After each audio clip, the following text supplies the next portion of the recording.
చేతులు లేకుండా, 2 కాళ్ళు లేకుండా ఆ యొక్క కుమారుడు పుట్టాడంట. వాళ్ళ తల్లిదండ్రులు దేవుడి వైపు చూస్తూ ఆ నిక్కిని ఏం చేశారు తెలుసా?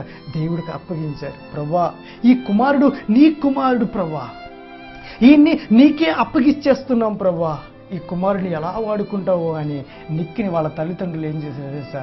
దేవుడికి అప్పగించారు. ప్రియా దేవుని బిడ్డలారా, ఈరోజు నేను చెప్తున్నాను, ఈరోజు 2 కాళ్ళు ఉండి 2 చేతులు ఉన్న వ్యక్తులు కూడా చేయలేని పనులు నిక్కు చేస్తాడు. ప్రియా దేవుని బిడ్డలారా, స్విమ్మింగ్ తనే చేసుకుంటాడు, ఆటలు తనే ఆడుకుంటాడు, తన డ్రైవింగ్ తనే చేసుకుంటాడు, కంప్యూటర్ ఆపరేటర్ కూడా తనే చేసుకుంటాడు. ప్రియా దేవుని బిడ్డలారా, ఈరోజు అద్భుతంగా వివాహం చేసుకుని ఈ మధ్యనే ఒక బిడ్డ కూడా పుట్టింది. ప్రియా దేవుని బిడ్డలారా, కాలిఫోర్నియాలో, ఆస్ట్రేలియాలో సేవ చేస్తున్నాడు, అద్భుతమైన సేవ చేస్తున్నాడు. చూడండి, నిక్కు 2 చేతులు, నిక్కు 2 కాళ్ళు లేని నిక్కిని దేవుడు వాడుకున్నప్పుడు నిన్ను వాడుకోడా దేవుడు?